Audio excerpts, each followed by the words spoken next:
FlossTube. My name is Sarah. I'm from Memphis, and this is my channel about cross stitch. Welcome, welcome. It is so nice to see y'all.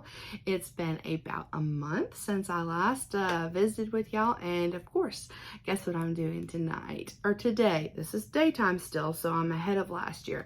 I am packing to head to StitchCon first thing in the morning. So this is going to be a fun episode.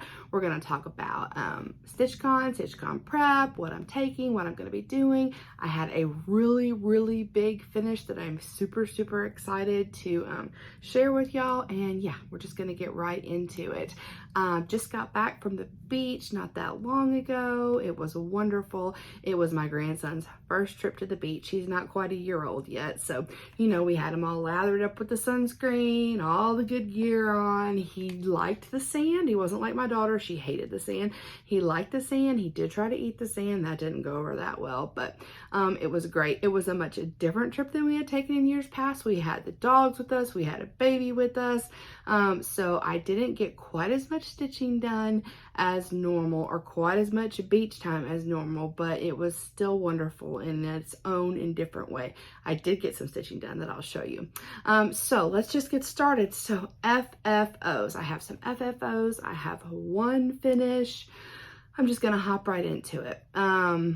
My two FFOs I have just deal directly with StitchCon. So if you aren't familiar with StitchCon, it is a retreat that's held every June in Sharonville, Ohio. That's a suburb outside of Cincinnati. It is hosted by Keepsakes. That is the LNS there in Sharonville. And the theme of StitchCon is like basically FlossTubers come, and then people who watch FlossTube come.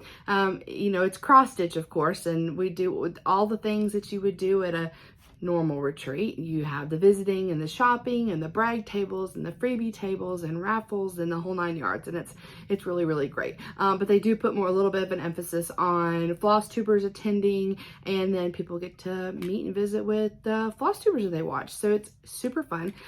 This will be my second year going. Last year was my first.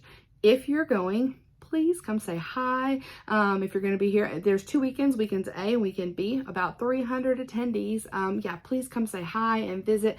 I'm looking forward to meeting everyone. Just remember, you may know who I am just because you're seeing my face, and I don't know all of you all. You know, I may follow you on Instagram and follow your projects on Instagram, but a lot of times we don't share our faces on Instagram. So I might not know you or your name, or I just might know your Instagram name, but regardless, come say hi. I would love to meet y'all and see what you're up to. I'm super excited. So StitchCon, they have a part of StitchCon called a Smalls Exchange. The Smalls Exchange is voluntary, and basically what it is that you stitch a small. I can't remember how many inches like the small requirement is. So you stitch it, and then you package it in a way that reflects what you've stitched, because you know, some people don't celebrate Christmas or Halloween or don't want another Christmas ornament or Halloween decoration. Some people are not patriotic. Some people are looking for something patriotic. So you package your small to reflect what the inside stitches. It is not required, but in addition to the item that you stitch, a lot of people add extra gifts in there. Just, you know, a lot of us are givers by nature. That's our love language. And so I really enjoy sharing or getting things for stitchy friends, because you know, honestly, in my day-to-day life, I don't have a huge opportunity to do that. My family, you know, wouldn't appreciate a beautiful skein of silk or something along those lines. So anyway, so what I'm gonna do now is I'm gonna talk to you about my small that I stitched for the StitchCon exchange. I'm gonna show you how I'm gonna package it. I'm gonna show you everything that I'm gonna put in the package.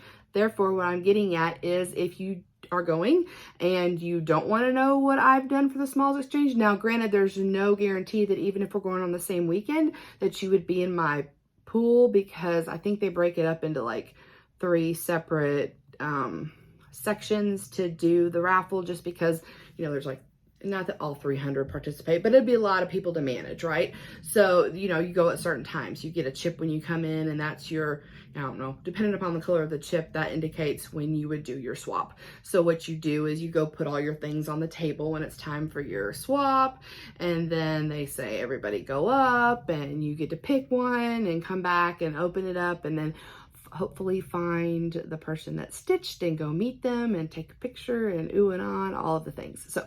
So like I said, what I'm going to do now is I'm going to show you what I stitched. I'm going to go over the whole stitching process, the FFO process, and how I'm packaging it and what I'm putting in it. If you don't want to watch that, then just fast forward a little bit if I'm going to ruin the surprise for you.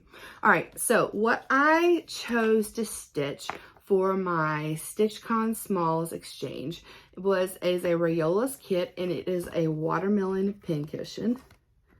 Isn't that super cute? Yeah, I've never stitched anything like this before, or FFO'd anything like this before, and I thought, hey, yeah, this is a cute little kit. I wanted to give it a go. All right, so what comes in this kit is the chart and floss, and a white Ada. Now, let's first talk about, it also says the finished size of this, so you get an idea, is 3.5 inches by 2 inches by 1 1/4 inch. So it's not very big. Let's start with the floss. All right, I've never used floss like this before. I want to use the exact description of what Rayola's calls it. It's woolen and acrylic yarn. Not a huge fan, okay? I definitely needed to use this was my good friend, my little needle threader, okay? Because it's hard to thread this stuff. It likes to get fuzzy and hard to get in your needle. So this was definitely my little friend. Had many of those throughout this project. So the wool acrylic also kind of likes to bind together a little bit. My biggest unhappiness, I guess you would say, because the colors are nice, it's nice and fluffy, it fills in good, but my stitches did not lay very pretty. That was kind of frustrating. I did have to stitch it 2/2 to get the coverage that I needed, and I had several stitches that I wish, that I either pulled out, or the problem with pulling them out though is that it's like this wool acrylic stuff, and you start frogging and it just turns into this big furry yuck. And I didn't want to run out of any of the colors. As you can see, I do have some left in every color except this darkest green. I do have a little bit left in every color, but I was pretty tight on some of these, so I didn't want to do a lot of frogging. So I wasn't in love with the way a lot of my stitches look for this, which is kind of unfortunate when you're giving it away for a smalls exchange. But by that time that I was like, oh my gosh, I've got to get this done. This is what I've chosen. And I had already started the process to gift everything up. And I'm like, I can do this. One of the nice ladies that comes to our 901 Stitch Together was like, oh, have you tried a laying tool? And I just kind of had to be like, I don't have time to figure out how to do a laying tool with this thing. It just kind of is what it is. I know I'm being probably super critical about it, but yeah. So there was a little bit of frustration there with me, with the inability to get my stitches to lay. But in the end, the whole effect is nice. So I stitched it. And then when I stitched it, it came out like, I'll pop a picture up here just so you can see what I'm talking about. But I stitched the round part of the watermelon first, and then kind of the rind underneath it. And like I said, I'll post a picture up here.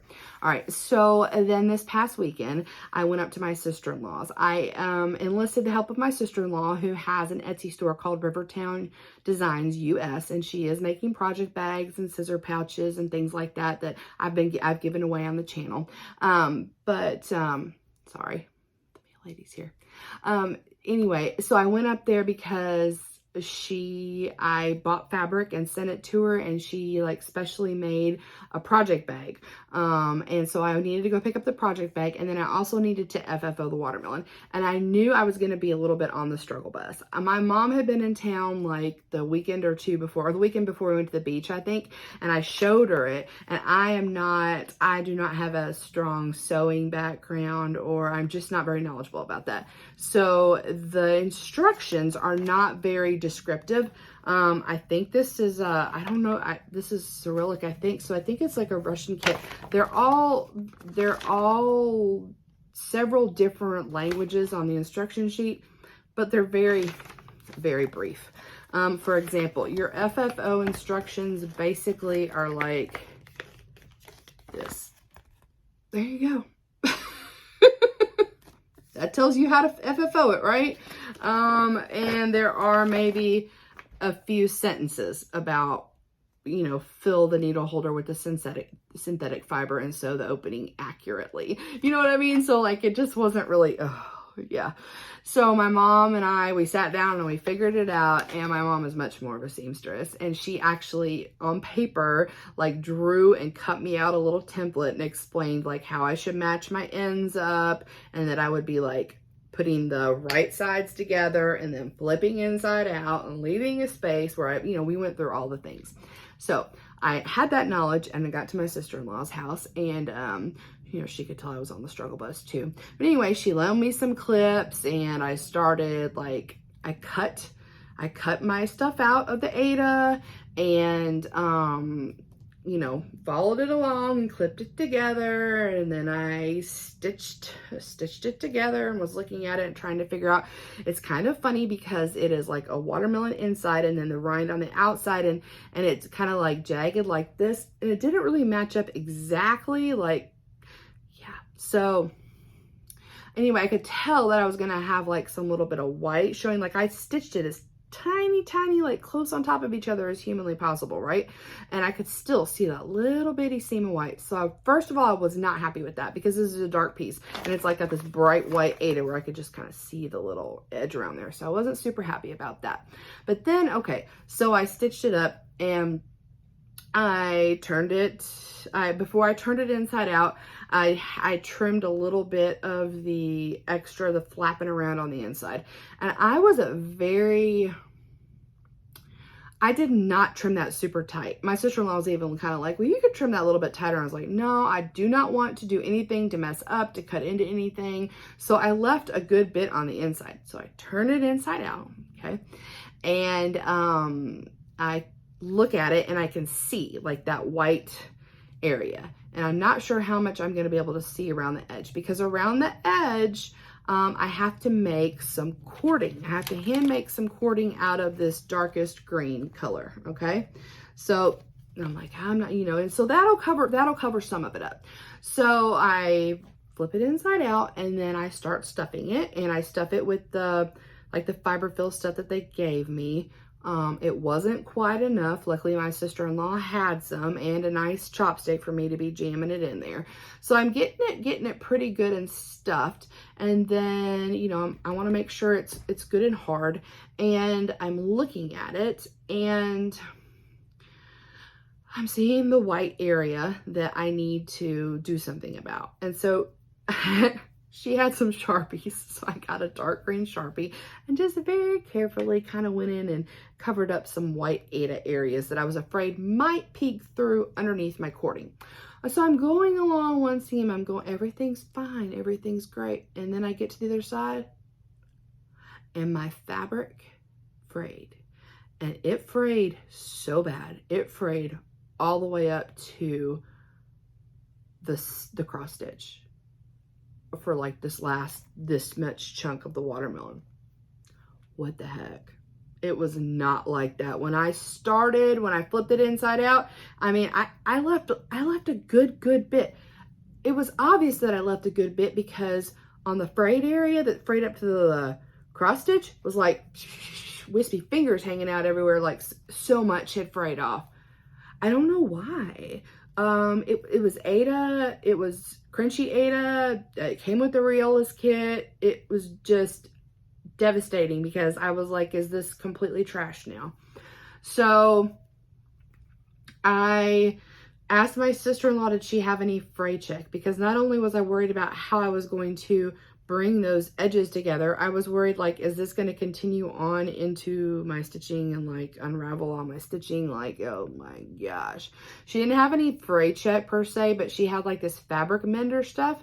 So I went on and colored all of that junky white flipping stuff everywhere, okay, and got that kind of darker green, and then smushed it down, and then used the fabric mend stuff, and it kind of left like a gluey kind of a seam, you know. And then after I gave that a few minutes to dry, I went back in and took my stitches, and I had to stitch like from the edge of this side up into my cross stitches. So I have a seam that's not like I would like it to look. However, once I made the cording and sewed that on there, it's decent, right? I mean, I just hope my stitchy, whoever gets it is not like, oh my gosh, look at all these little stitches. I mean, you know, I wouldn't do that, but some people do that. But anyway, okay, so what I used to stitch it together was I just used some dark green DMC because that's what I was comfortable with. And then what I did use to attach the cording is this Harriet Hargrave invisible nylon thread. It's like in a smoke color, and it's basically like stitching with hair. It's very, very thin. However, I was glad that I used this on the cord, attaching the cording, because I feel like it's invisible. So that's really good. All right, so after all that, let me show you, dun dun dun, the infamous watermelon pin cushion. Here we are after all that talking. Okay, so like this is that middle part that I was telling you about. This is the back. You see how it's like a little, it's nice and firm. I stuffed it really well. This is the cording. This is the, you kind of see that green right there. This is the cording that I had to make. I did find a YouTube video on how to make cording. I did start with Vanna Pfeiffer's. She has a recent one out, and it talked about using like a Krynic quarter and things materials that I just didn't have. So I was like, is that the only way to do it? So I searched on YouTube some more, and then I found a woman who was like, basically you just tape your stuff to I don't know, I'll link the thing below, but you just, luckily this told me how much I needed. It was an unbelievable amount that I needed. I couldn't believe I needed this much. It said I needed, and I did. I needed almost every bit of it. Well, almost, but sorry. It's a lot. Hold on, let me find 8 threads, which I used 10 because I was afraid, you know, of my little area that was kind of iffy. I used 10 2-meter long threads of color. All right, 2 meters. That's like 80 something inches, I believe. Yeah. Okay, and then you twist it up, and you stand way far back and twist it and twist it and twist it, and then you hang a pin in the middle, and then you boom, let it go, and it. Anyway, it was really pretty slick. But like I said, I'll link that FlossTube down. That's not a FlossTube, it's like a instructional video, whatever. I'll put it down in my description box below. But anyway, so then what I did was I took the cording, you know, and I sewed it around here, and then I made a little tiny handle, and then to try to kind of cover up my little multitude of sins right in this area where I had the issue, I added a little more fringe. I think it turned out super cute. I mean, I would like it. It's cute, cheerful, bright. Yeah, not bad. I'm not gonna do a kit like this again, I don't think. Yeah, even though some of these are cute, there are other ones that they have. Oops, sorry, see part of the chart there, but yeah, I don't think I'm gonna do that again. But I've done it. So this is the small that I'm gonna be giving for the exchange. And I'm packaging it in this sparkly watermelon bag, right? So no confusion, right? Maybe somebody will think it's summertime stuff. I got some goodies to put inside of it. My sister-in-law made a beautiful watermelon project bag. Isn't that cute, with like a thread bed inside? I love this fabric. I found this fabric on Etsy and I thought it was super cute because it's kind of like, it's red, but it's also got the pink in it and the, you know, the little flowers coming off the watermelons. So, yep, that's cute. So there's going to be a project bag in there. And then I got some watermelon candy. This is naturally flavored watermelon candy filled with chili, lime, and a touch of sea salt. That sounds good. And then I got a cute little Mill Hill watermelon kit to put in there for my LNS. I got a set of just another Button Company watermelon pins.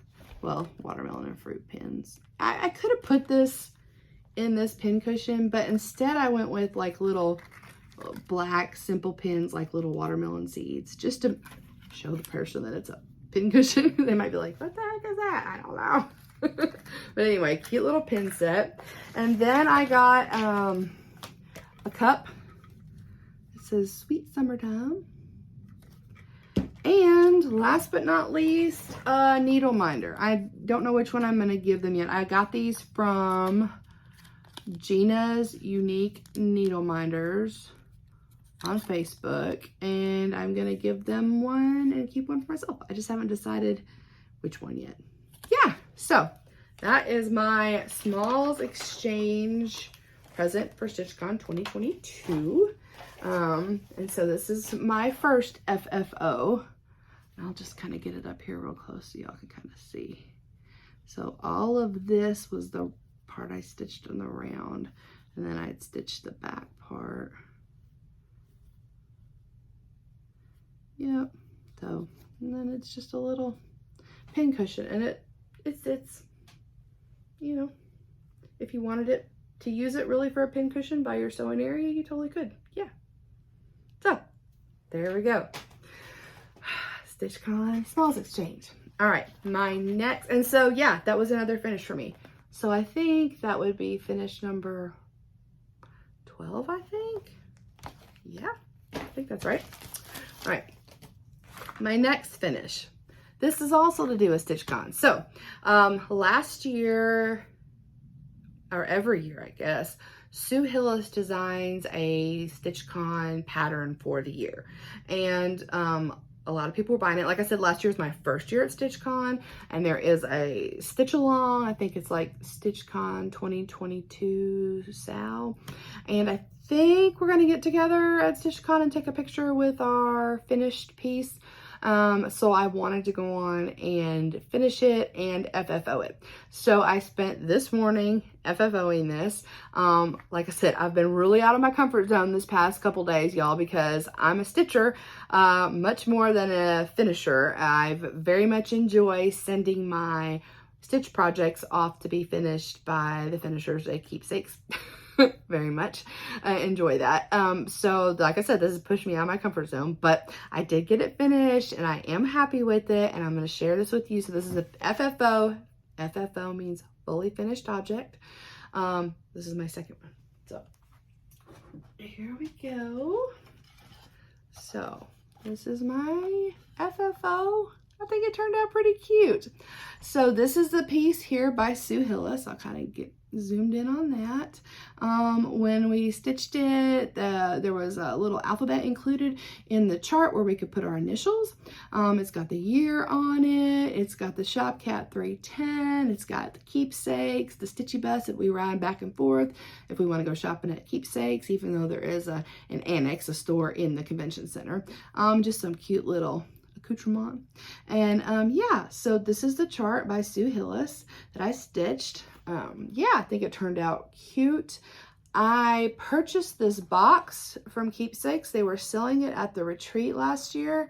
It's a ruler box. I also have this little, isn't this cute? This little thing too that I have, but yeah.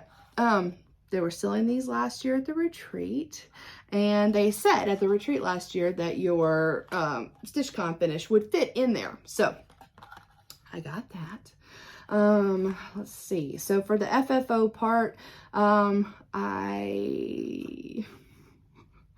probably did this weird. I don't know, because I don't know how everybody does this stuff. But I just wanted to use stuff from StitchCon. My husband calls me a hoarder because, you know, I like to keep all the little things like my name tag and, you know, the still little stuff that they give you, right? So what I did was I used a piece of fabric that I had right here, this backing. It was actually some napkins.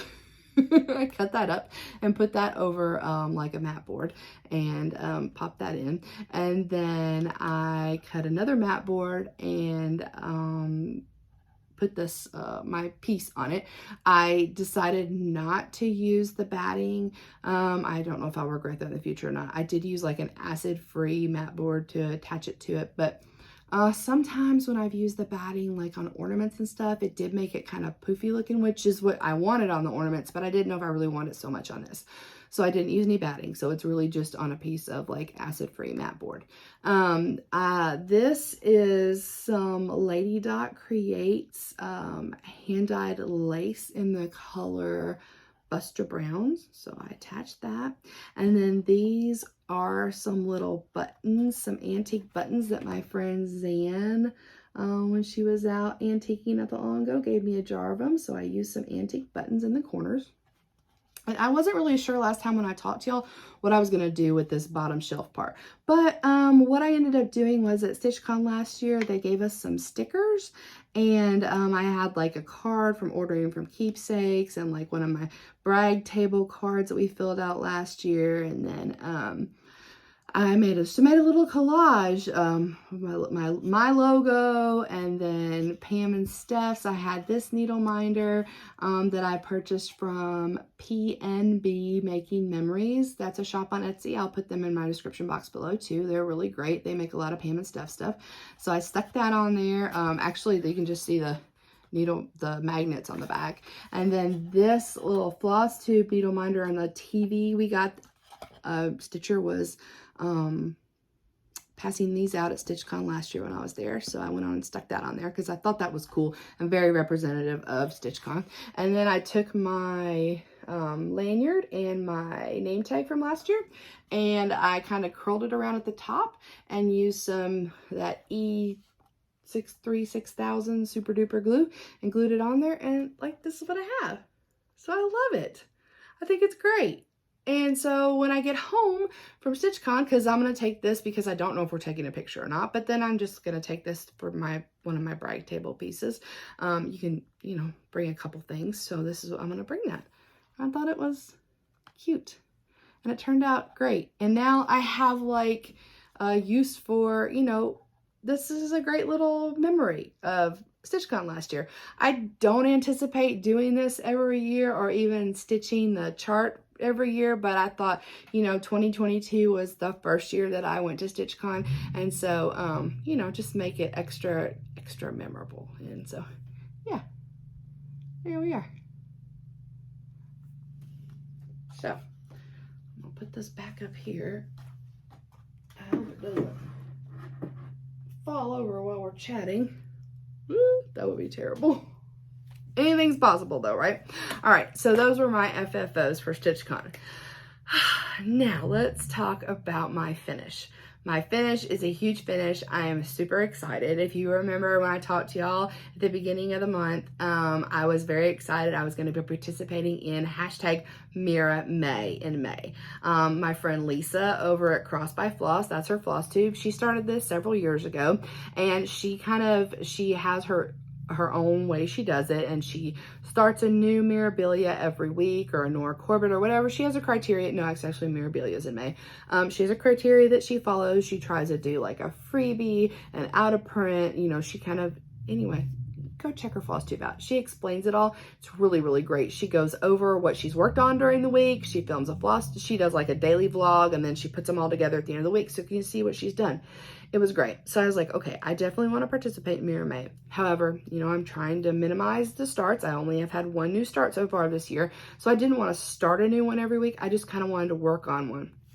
And I wasn't sure if I was going to work, what I was going to work on. Was I going to work on just one all month? Was I going to work on one a week? I knew I had to work on the watermelon too, and I knew I was going to be going to the beach. So I kind of effectively lost that last week in May of stitching on a Mira because I went to the beach and I wasn't taking the Mirabilia to the beach. I have a specific stitch that I work on at the beach that I took. So I knew I was kind of losing a week. So I was like, you know, I'm just going to play it by ear. I'm going to focus on Mira, and then I'm going to focus on getting this watermelon done. So the Mira that I focused on was Miss Christmas Eve by Mirabilia. I stitched her with my friend Leann of Forbidden Fiber Co. She also has a FlossTube, Leann Stitches. We started her Christmas Eve of 2021, and we made a goal at the end of last year that by this Christmas Eve, we wanted to have her done because we want to start a new stitch on Christmas Eve. I also wanted to have her done basically before October because in October, I'm attending the Queen City Stitch Retreat in Charlotte, and Nora Corbett's going to be there, and I wanted to take Miss Christmas Eve to the brag table there and let everyone see how pretty she is. So that's what I did in May. I worked on watermelon, I worked on Miss Christmas Eve, and I worked on my beach stitch. And I was able to finish Miss Christmas Eve yesterday. I actually did finish all of my cross stitches on Miss Christmas Eve before the end of the month. But by that time, it was like the day or two before I was going to leave for the beach, and I knew I wasn't going to be beading Miss Christmas Eve at the beach, so I didn't take her with me. So I had to finish the beading up when I got home. It was several days of beading, but she looks beautiful. I'm going to stop flapping now, and I wish I'd brought the chart. I didn't bring the chart in here. I didn't bring all of the floss. She had tons of beads, a couple treasures, but let's just say here she is. There's Miss Christmas Eve by Mirabilia. She's a beautiful. I stitched her on a piece of Forbidden Fiber Co. 28 count Calicut gold. Leann originally did dye this fabric just for her and I to start Miss Christmas Eve on. I had actually watched a retreat recap by Teresa Little Stitcher, and she showed a brag table that had Miss Christmas Eve on it, and I fell in love with Miss Christmas Eve, and that Miss Christmas Eve happened to be stitched on a very gold piece of fabric. And so yeah, this is Leann's vision of that, and I think it's gorgeous. It's turned out so well. I very much enjoyed stitching her.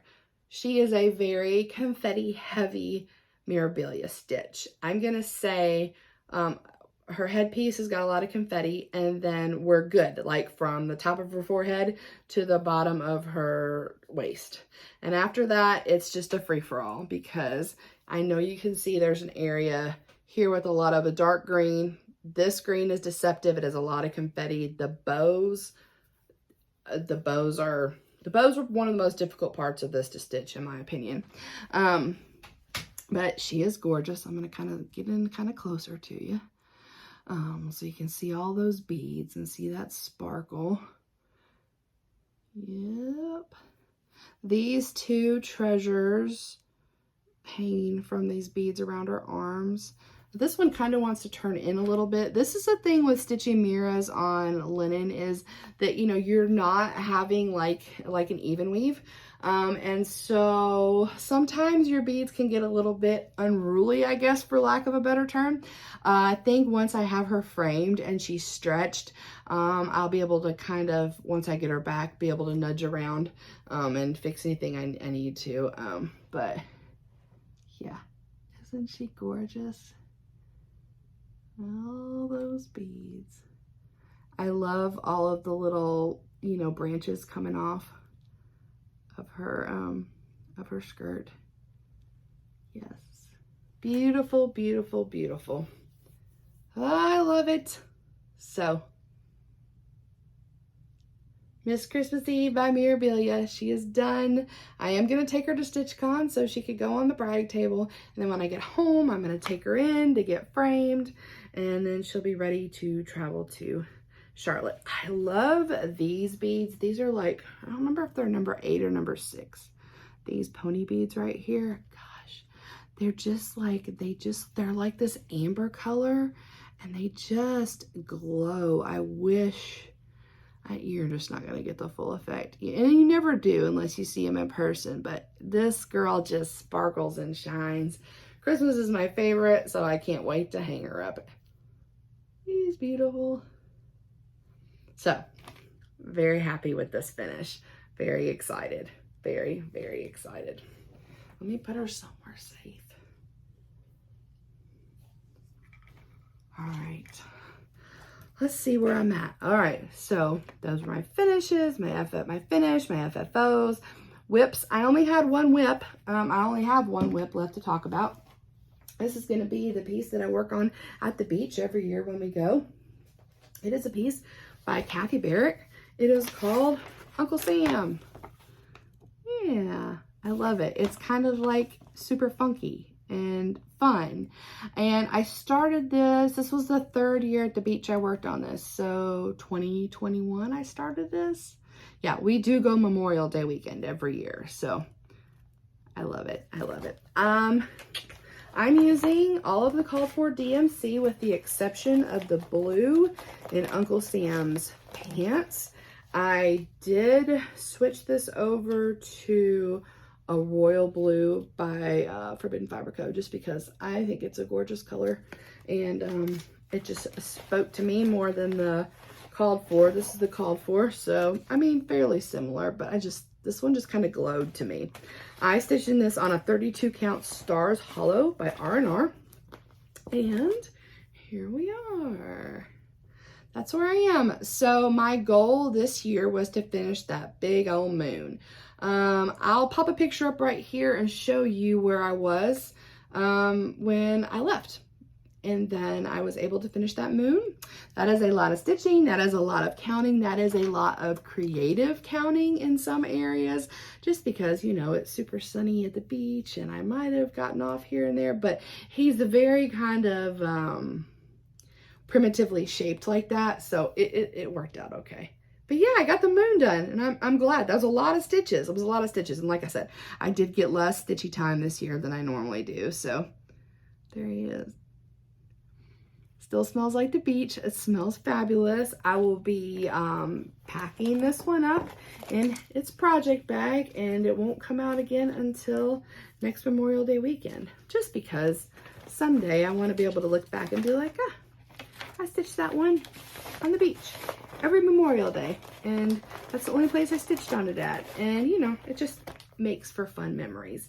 I will show, since you only see this once a year too, isn't this a cute project bag?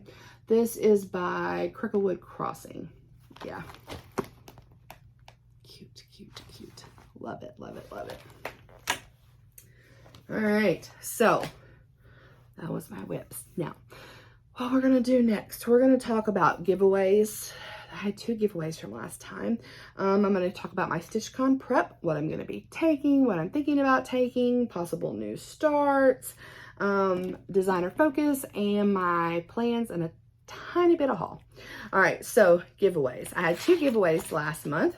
The first one was one of these cool, and I've already taken my, sorry, that invisible hairy thread is everywhere. I've got to wrap this up. Can you even see this stuff? I don't think you see, it's just like hair. Okay, was one of these cool scissor pouches that my sister-in-law makes. Rivertown Designs US on Etsy. So I showed it last time filled with scissors, but I took them out because I had like a pair of like dressmaker shears in here and a rotary cutter in here and some embroidery scissors in here. It's a pretty cute pouch. So thank you to everyone that participated in the giveaway. The winner of the scissor pouch is, I'm gonna pop the thing up here, Enchanting Stitching. Enchanting Stitching, if you'll just message me on Instagram, and I'll get this in the mail to you. Send me your address.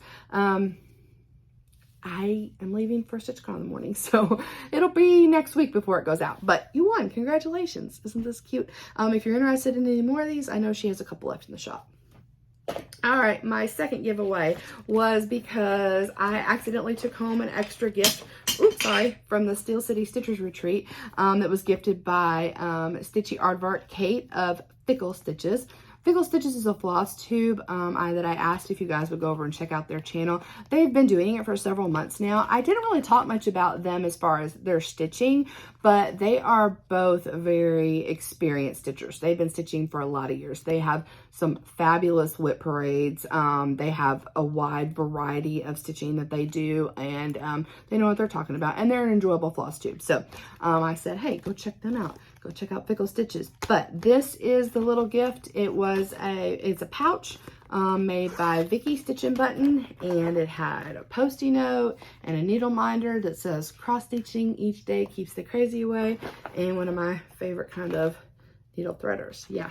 So the winner of the Fickle Stitches, courtesy of Kate Stitchy Aardvark, giveaway is the Bluegrass Stitcher Roxanne. Roxanne, if you will just message me on Instagram, I will pop this in the mail to you. Thank you very much for your nice comment. All right, next, let's talk about, sorry, excuse me, StitchCon prep. Okay, so what I've been getting together. You know, every retreat's a little bit different. If you haven't ever been to a retreat before, you know, they're the basics that you need to take. I'm just going to show you all basically what I take, or some of what I take. Like I said, I am participating in the smalls exchange, so I will be taking my small. A lot of retreats, you may want to bring gifts for your table mates. Usually there's about 6 or 7 people, 8 people maybe per table. Or you might want to bring some little gifts from some of your friends from last year. Or you might want to bring something like some candy to share or what have you. In addition to that, a lot of people swap items at retreats. Last year it became very popular to swap floss drops at StitchCon, and I had made a little pack up, and you know, with pictures of Memphis on it, and my logo and my name, and an area where you could write down what kind of floss and the number and that sort of stuff. This year I have been doing at retreats, I've been kind of doing something a little bit different, and I've been making scissor fobs. So I've been working on making scissor fobs for the retreat. Now, there's no way in the whole wide world I'm gonna unfortunately get 300 of these made, but I've gotten quite a few of them made. So if you're going, come by and see me. I've done a bunch in like StitchCon color red, because StitchCon is red. So I've done them with red, and I've got a little year on the bottom, just a little nice memory. There's nothing that says StitchCon or anything on them because it's not my retreat, but you know, red, the year, you know, and I've attached one of my little cards so that you can remember, the people can remember who they got it from. One thing about going to retreats and gifting things and passing things out is that a lot of times if you don't have something with your name on them, when people get home, they've gotten a lot of very lovely things, and they don't remember who they got it from. And especially if you're going to be doing a floss tube, that can be a little bit troublesome because you don't really know who to say thank you about or to shout out. So anyway, I put a little thing on them. So I've been working on making those in my free time. I'm still going to try to get some more done tonight. I'm almost down to the end of my supplies. So when I'm watching some TV tonight after I get packed up, I'm going to finish those up. So other things I do for StitchCon prep, you know, obviously pack all your clothes, right? At convention centers, in my experience, depending upon where you sit, it can be really hot, it can be really cold, etc., etc. Layers are your friend. You know, if you're, you know, cold, even if you're not a cold person, you know, bring a light sweater or a sweatshirt or something that you can take on and off to make it easy and get yourself comfortable. A lot of people like to take a little pillow for their chair if they're, you know, and there's different things that sometimes you can't take a bunch of stuff because you're flying instead of driving. You know, some people like to take a pillow for their chair or a little stool to put their feet on, or whatever works for you, because basically you're going to be sitting in like a hardback convention style chair around a round table, you know, and popping up and down and getting around and walking and shopping and doing all the things. But, you know, just think about things that you would want to take to make yourself comfortable. Our game plan is I am leaving in the morning. I am going out to my friend Leann for Ben Fiberco's house, and we are going to pick up our friend Zan, Crazy Band Lady Stitches, and then we are heading up towards Nashville. And outside of Nashville, we're going to be picking up our friend Bobby of Pumpkin Creek Primitives, and how many of us is us? The 4 of us are going to ride on up to Cincinnati together. From Memphis, Cincinnati is about an 8-hour drive. So we're going to get in and get checked into our hotels, and then a very lovely cross stitcher has invited several of us. I didn't ask her permission to talk about this, so anyway, she's invited us over for dinner, which is like super generous, right? Anyway, so we're gonna go have dinner with some friends, and yeah, have a good time. That will be Wednesday night, so StitchCon officially starts Thursday. The doors open at 10 a.m. and there will be a whole line of us standing in line to check in and meet Pam and Steph and say hi, and to get on in that stitching room and get our tables. There's a pretty large group of us that are going to try to kind of get several tables together. We had a spot last year that worked really well for a lot of us, so hopefully we can get back in that area. Yeah, other than that, really no plans, just to kind of go by the seat of our pants. And, you know, well, not the seat of our pants, but, you know, there's not like a hard and fast schedule. You know, on certain days you can shop, you can ride a Stitchy bus back and forth to the to Keepsakes, you can shop in the annex, you can stitch, you can eat, you can talk, you can buy raffle tickets for the fundraisers, you can do the smalls exchange, you can, you know, lay all your stuff out at the freebie table and go up there and pick stuff from the freebie table, you know, check out the brag table. I have a little list of things this year that I did not do last year that I really want to try to do this year. I am going to try to do some stories and some recording and pictures and all those things, and those are kind of like, you know, they say about the best laid plans. So not promising anything, but I'm hoping to get some fun stuff on video to share with you all when I get back. As far as what I take for the table, I haven't really had to use my light at the StitchCon Convention Center last year, but I do take my light. This is what I have. It's a daylight light. It's rechargeable, so you can recharge it every night. It's a Halo Go daylight. It does have like a magnifier on the top. I don't use that, but a lot of people do, and they really like it. It is very portable. That's a pretty flat way to fold up, right? To slide into your bag or your suitcase or whatever you may need. Yeah, so this is what I will be taking my light and the charger. I also like to have my little area kind of set up. My sweet friend Zan, Crazy Band Lady Stitches, last year before StitchCon, she made me a quilted table mat. You'll see some people use these. Look, it's got Disney on it. Isn't that cute? On the back, it's got Tennessee. But basically, you just kind of sit this down in your area. What that does is that, and she also put like a magnet thing in here. And it has a pocket too. Kind of want to hang that off the edge of the table, but it kind of just like delineates, like this is Sarah's little area. It helps because it's really easy during a retreat to like, your stuff just accumulates and you just end up like spreading out everywhere and your stuff gets all mixed in, which is kind of how I accidentally ended up taking an extra one of these home. It just happens. So this kind of helps kind of keep you on track. Like this is where my junk is, right? And then on top of my mat, and I'll send a picture. I'll put a picture of this up once I get home. On top of my mat, I have this little magnet board thing that I set up kind of like this, and it's a magnet, and I can magnet my chart on it or needle minders or whatever I need to. It just kind of sits up like an easel. Yeah, I bought this several years ago on Amazon. It says, well, it's about worn out. It says Knitters something, maybe Pride or something like that underneath it. But I found out about these because my aunt is a knitter and she uses one of these when she knits in her chair, and so she had told me about it with, yeah, so I really like that. So I'll be taking that with me.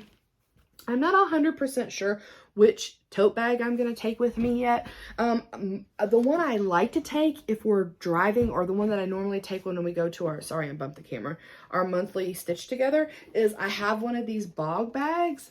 And, well, these are originally intended to go on the beach because they're kind of made out of stuff like Crocs, you know, and they've got holes in them and you can rinse them out or sand or whatever. But the reason why I like to take them to the cross stitch retreat is you see how they're they have a form, right? So your stuff's just not like, I don't know what, like flinging around everywhere in a big old bag where you can't find it. Like it has to like kind of like sit up, right? So I take that usually. I'll be taking a couple different size Q snaps. I'll take a little bag full of extra readers, a needle book Sally Yoon made for us at Steel City Stitchers, extra needles, scissors, a corner gauge, some eye drops, you know, hand sanitizer, some mint, stuff like that. Just whatever you think you might need to make you comfortable at your table. Now, granted, we're not out in the middle of nowhere. We're in a major city. We also actually have a stitchy store, so it's not like I'm not going to be able to get things if we need them. But it is nice to have that stuff, especially if you, like this time I'm not driving, Leann's driving, so I won't have my own car to just run to the store should I need something. So, you know, it is kind of nice to have all your little ducks in a row before you go. That's pretty much it as far as what I take supplies wise. You know, as far as like most places take credit cards and cash and whatever other kind of form of payment. So that's really not an issue to worry about. The other big component to me, once you get past all the other stuff I just talked about, is what are you going to work on while you're there? Are you going to have a new start? Are you going to focus on one project? Are you going to work on a bunch of projects? Do you think you're not going to stitch at all? Like, these are all things that we think about before we go to a retreat. You know, we just question, like, how's it going to go? And honestly, I probably will take more than I need to take in case I get bored of something. I want to show something to somebody. I want to go over something with somebody. I want to, you know, anyway, I'll take more than I need.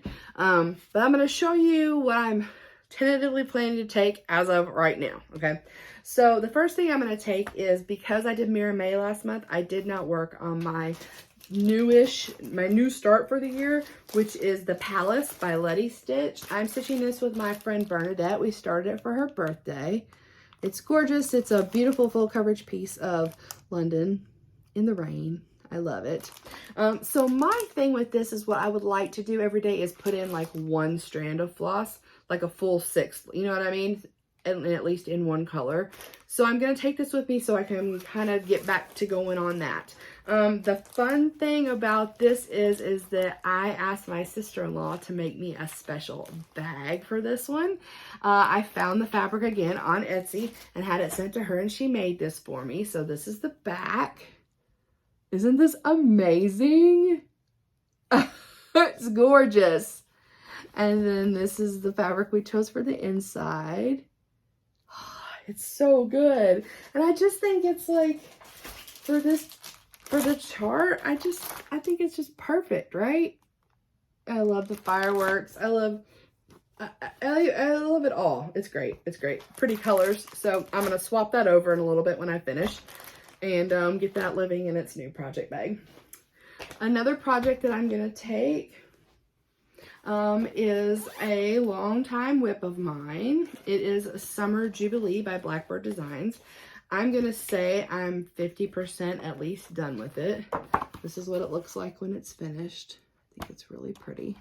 Haven't stitched on it in quite some time. Definitely not at all this year. Like I said, I'm surely at the halfway mark, right? It is stitched on 32 count Twilight Blue. And I started it May 1st of 2021. So I would like to work on that, possibly. Like I said, possibly. It's just one of those, it's a nice summer stitch, and I'm feeling in the mood to stitch some summery stuff. So I'm going to take that. It lives in a Cricklewood crossing bag. I'll show you it. Cute Mickey Mouse on it. I love it. All right, the next one I'm going to be taking is Halloween at Hawthorne Hollow for several reasons. My friend Leann is doing the stitch along with me and Bobby and Sam, Halloween at HRH Sal. She just finished this whole middle block. I think she's taking hers to StitchCon. So I wanted to make sure to take mine too in case we want to stitch on it together for a little bit. Another reason that I'm taking it is that Gary from GaRon Stitchery, he's stitching this too. But he has stitched his using the MPI silks. And I really wanted to be able to compare the two. When I see his on his FlossTube, the colors look different to me. Not that mine don't look good, but they do look different. And in the future, you know, I just kind of wanted to compare the two to see if I wanted to go the DMC route next time or maybe spring for the silks. So Gary's going to bring his, and then I wanted to bring mine too. This is where I am on mine. This is a 32 count Heather by Picture This Plus. So I'm not sure how much time or if any that I'll be putting into this one, but it's going with because it is one of my favorite whips to stitch on. So another stitcher, I don't know if she started this, but Megan, the Seattle stitcher, she posted in the StitchCon group that a group of them were going to be starting Away We Ride by Blackbird Designs. I started this quite some time ago with my friend Alexis, My Amazing World. And Alexis is going to be there. I'm very excited to see her. And so I started this already. I haven't worked on it in forever. And I just kind of commented on there that I have a smallish kind of start, and I thought I would bring mine too. So here's where I am. Just got some of the border going. I'm stitching this on it's a 30 count Prim Green by R&R. Yeah. So like I said, smallish start, nothing major. This one, if I remember correctly, was very hard for me to get in the rhythm of stitching. Probably because it was a little bit complicated because I was having to blend a lot of different colors together because I was, when I started this, what's that, Garden Gate was really hard to find by General Art, and so I was having to blend a couple Forbidden Fiber Co. colors together, and in addition to using the Garden Gate, and also the border's just kind of oddly shaped, and it's not the same count, like the whole way around. You have to count for real, so it's kind of hard to get in a groove with. It is in this really cute bag made by my friend Lolly of Lollypop Stitches. It's like kind of creepy pretty, you know. Anyway, so might work on that a little bit. And then we're into new start territory. So I think I'm up to, with Miss Christmas Eve, I think I'm up to 13 finishes. I have a very exact list. So I think I'm up to 13 finishes for the year. And I have lots of rooms for starts. And there's some things that I want to start. So I've got them basically kitted up. I'm going to show you these. I don't know if I'm going to start them all. I don't know if I'm going to end up starting any of them, but I am prepared to do so. One of the things I was thinking about was I wanted to kind of start smaller things because maybe I could start and finish it and then leave it there at Keepsakes to have it finished. I sent some things up several months ago. I don't know if they're going to be ready when I go up for StitchCon, but hopefully they are and I can pick them up when I'm there. The first thing I'm going to start, or I'm planning to start, is a little Christmas ornament I want to make for my grandson. I will pop a picture of it up here. It's very small and simple. I think it was like on a Disney family release back during the pandemic. He is not like obsessed with TV or anything except for this movie. He loves the movie Finding Dory.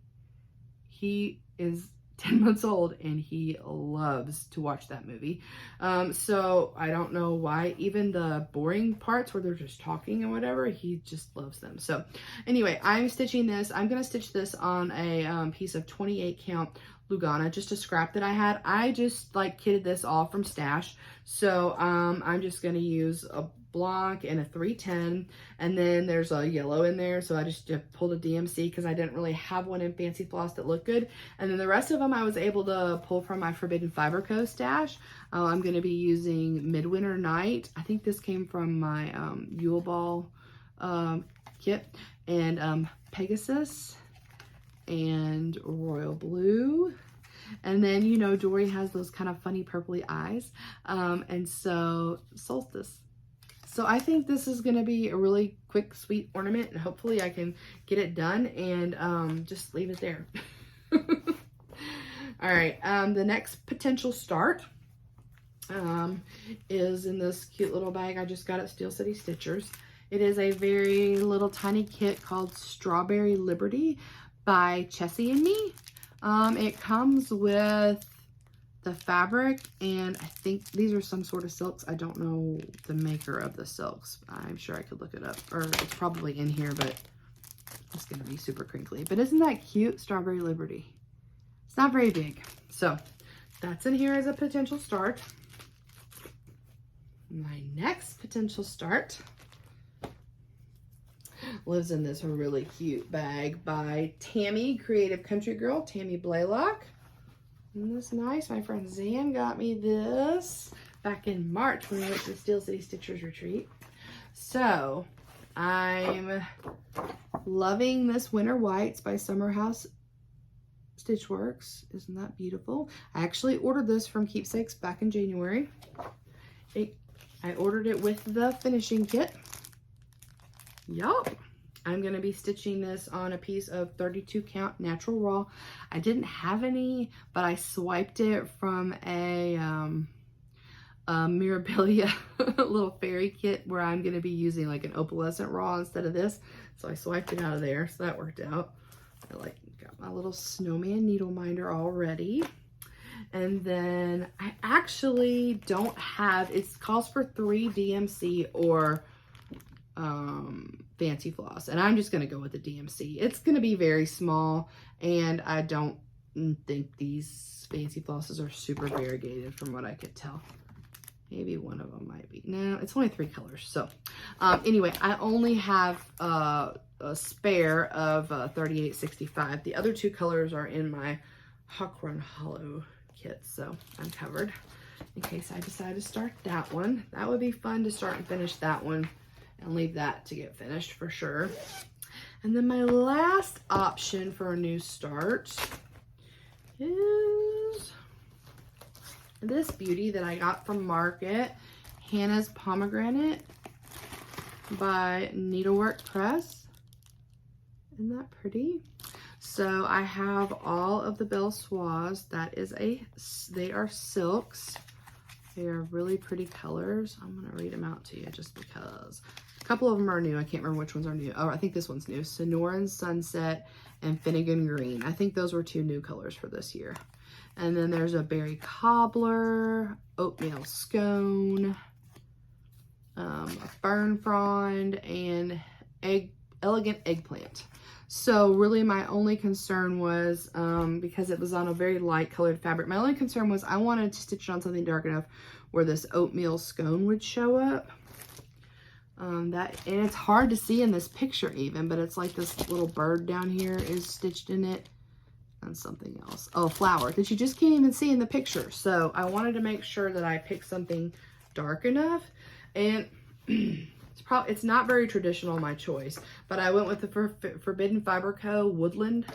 It's a Belfast 32 count. You can see it's getting really washed out, but it's got some like almost maroony rust in it, and beige, and then cream, and I think everything works really well on it. I liked it when I did a floss toss, and I could see the oatmeal on it. So yeah, so I would like to start that one too. I would say out of all of these, Dory I think will probably get started, and I think this one will get started. That's just me talking today. I probably think the least chance of one getting started is going to be Strawberry Liberty, and Winter Whites might get started after this. I don't know, but I'm taking them with. I can't pack way too much because we're all riding together, but I don't think that's a terrible amount. Let's see, 1, 2, 3, 4, 5, 6, 7, 8. That's probably way too many, y'all. Way too many. But we're gonna have Thursday, Friday, Saturday, 3 days of stitching. I imagine we'll head home a little bit early-ish on Sunday. So we'll see. All right. Also, when I'm there, Pam of Just Keep Stitching, she is starting a new stitch along on the Sunday of StitchCon. The piece is, I don't know if I'll be able to find a picture of it or not online. If I will, I'll pop it up here. It's Courage by Praiseworthy Stitches. Pam is a breast cancer survivor, and she's just invited anybody who, you know, is a breast cancer survivor or any kind of cancer survivor, or, you know, lost someone in their family or anything like that, if you wanted to start it and stitch it with her. The chart is really cool. On the inside, it gives like different colors for different kinds of cancer. I myself am also a cancer survivor, and not breast cancer, but a cancer survivor. And I've lost several family members to cancer. So I'm not sure what colorway I'm going to be using yet to stitch this. In addition to that, although I haven't lost any family members or friends personally to breast cancer,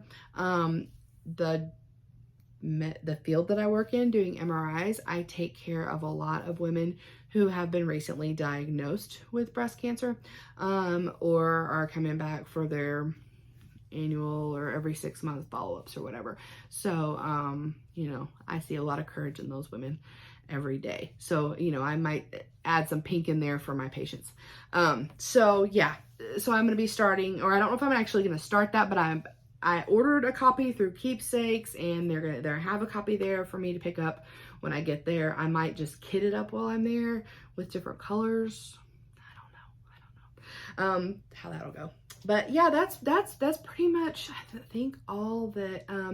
I think we're hoping several of us on the Common Threaded Stitcher team are going to be there over the weekend, and so not all of us, unfortunately, but I think we're trying to kind of hope to get together. I'm looking forward to seeing all of them, and yeah, that's pretty much it. I'm super excited. I can't wait to see everybody and meet new people and just have a great stitchy time. As far as plans for the rest of June, I would like to do a StitchCon recap fairly quickly after I get back. So fingers crossed on that one. I don't feel like following like any sort of a direct plan for June as far as what I'm going to be stitching, only that I'll be stitching on WIPS, not starting a bunch of new stuff. I am already thinking and working on my Christmas in July plans. Hopefully Diana of ItIsKismet, she'll be hosting another Christmas in July Sal, hashtag KISMAS in July Sal. I really enjoyed doing that last year. You know, of course I have tons of new Christmas stuff that I would love to start, and I was thinking about, ooh, what can I start? And then I looked at my list, and I already have like, I think I said 18 Christmas WIPs. So I'm probably good. I probably don't need to be starting anything new. Leann and I did want to try to get one floor of Kringles done. That was kind of a goal of ours to work on Christmas in July, so maybe I'll stick to that goal and yeah, work on that. But yeah, so the brain is like, the gears are turning about what I'm going to be working on in July. And then that's pretty much it for plans. I'm going to show you a tiny bit of a haul, because if I don't, then you know, it's just going to be like, it's already built up. So anyway, I am still thinking about, in the next month, probably filming a kit parade and a Mirabilia parade. So that stuff's coming. And then I kind of struggle with the whole mid-year whip parade thing. I love to watch everybody else's, but I never feel like I've actually like made enough progress on stuff to like do that. Yeah, so I don't know if I'm gonna do that or not, but definitely I'm gonna do the kit parades and the Mirabilia parade. So let me just show you a few of the goodies. I love this so much. My bag of the month came from GaRon tote bags. Y'all know I love my GaRon tote bags. It couldn't have been any more perfect. In fact, last year I asked Ronnie to specially make me a bag about with bees on it, because it was like themed for my giveaway last year, and I was like, there's no way he's gonna be making watermelon stuff, you know. And then so I just bought some fabric, and of course now my sister-in-law started making bags, so I wanted to, you know, ask her to make a bag. But look at this. This little watermelon bag with the ants. I love this. I mean, does it get any cuter than this? I mean, the other one's really cute too, but look at these ants. So cute. My fabric of the month through GaRon tote bags, the Fox and Rabbit Fabric Club, is a 32 count flannel flower. I love this color by Fox and Rabbit. I already have a piece of this, and it's gorgeous. So I'm happy with that. A few other little fun things that I got. I placed an order. I kind of forgot I placed this order, but I placed it a while back to Fiberlicious Yummy Fibers for a couple of fabrics that she had just shown online. This one is called Glowing Dream. I think it's inspired by Tangled, the Disney movie, with the purple sky, with the lanterns. I think it is. That's what it looks like anyway. It's gorgeous. And then I found this one when I was looking for that one, and it's called Every Leaf is a Flower. That's really pretty too. Fiberlicious has gorgeous fabric. So got that in. I did some eBay shopping. I do some eBay shopping periodically, and I've been watching this vintage, out of print, whatever, chart. It's the Gold Collection Petites, and it's Santa with Friends ornament. I love it. It's a kit. I got it for what I think is a good price.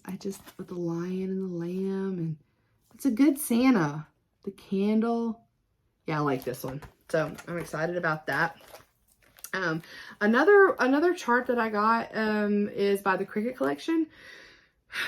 I think, I can't remember. I hate that when this happens. I saw somebody finished this on Instagram, and I had never seen it before. It's called Witching Time. Isn't that cool? It's a clock, and it says, "'Tis now the very witching time of night." It's hard to see. It's really hard to see, but yes. Isn't that cool? Yeah, I like it. So I got that one. And then this was kind of fun. The other day at my LNS, I was looking in their clearance thing, and this is a Mosey and Me. This one's called Gracie, and I picked this up because my aunt has a wire hair fox terrier named Bob. This pretty much looks like Bob. Well, I thought it wouldn't be too difficult to stitch. It's kind of funky looking. I like it. 2003. And then last but not least, I will show this again in my mirror, but my friend Lolly of Lollypop Stitches has inspired me to get and kit up Lilith of Labrador. I actually never really liked Lilith of Labrador very much, and then I sort of took a closer look at her face, and I'm like, wow, she's really pretty. She has a really pretty face. So Lilith of Labrador is MD 167. What's it say? Her copyright is 2019, so she's not super old. She is the ICC of Labrador in all of its currents. Like any fish and like some people, where she lives depends on the season. So I think she's pretty. She takes DMC, a couple GaRon water lilies, some Mill Hill beads, treasures, and Krynic. So let's see what we've got here. She's got everything. Whoop. Jingle, jingle, jingle, beads, beads, beads. Y'all know I love some beads. Okay. Our water lily colors are Fresh Pink, which doesn't look pink. It looks, it looks blush. And Monsoon. Oh, that's a lot of Monsoon I'm going to be using, because usually you don't even use one whole skein. Isn't that beautiful? GaRon water lilies are silks, and I don't know how many ply they are. I mean, I've been using them nonstop. They might be like 8 ply. Wait a minute, 12 ply. Yeah, 12 ply. Sorry, I knew they were more than 6. Pretty, pretty, pretty water lilies. And then she takes this Krynic number 4 braid. Isn't that cool? Yep, it is 92.94. I don't know the descriptor, but just the number. And then we've got lots of beads, you know, in a similar colorway, and some little treasures. Yeah, so I'm excited about her. I don't have any plans to start her right away. If you are not familiar, a lot of Mirabilias, I want to stitch a lot of Mirabilias, and oops, sorry, I'll be back in a second. I'm down here getting this up and it's getting away from me. A lot of Mirabilias, like, you know, they take a long time to stitch, and they call for a lot of specialty fibers and beads, and the problem with waiting until you're ready to stitch to get them up is that stuff gets discontinued. So, and you have to try to find substitutes, and I just want to avoid that. So she is all nicely kitted and ready for me to start her whenever the need arises. But anyway, yes. So, okay. Yeah, I think that's everything. I hope you enjoyed this one. I know I had a lot to talk about, and I think I went over a lot of things pretty fast. I'm super excited about my Miss Christmas Eve finish. I love her so much. I wish everyone could see her in person because she just basically glows. I am happy with how my StitchCon FFO came out. I feel like that's a really nice way to, you know, show your little goodies that you bring back from StitchCon or, you know, retreat or whatever. I'm going to hang that up here in my stitchy room once I get back home, and that's just like a good little memory box for me. And I'm also, even with all of the drama and the drama, I'm happy with my little watermelon pincushion, and I hope someone enjoys it. It's very firm and well stuffed, so I'm pleased with that. And maybe if you just don't examine every stitch, you'll be happy with it. All right, so if I see you at StitchCon, if you see me at StitchCon, please come say hi. Let's chat. Let's catch up. Let's get to know each other. My 2 giveaway winners, please message me on Instagram. If you don't have Instagram, we'll figure that out. But that would be your best way to get a hold of me. Thank you all for watching. I'm gonna pop in some pictures of the beach here at the end. Be watching my Instagram if you have Instagram. Check out my stories or my highlights, my posts. Probably more like stories for like real-time stuff, because I'm going to try to document some of our StitchCon adventure this year. I'm super excited, and I will see you all when I get back. Thanks. Bye.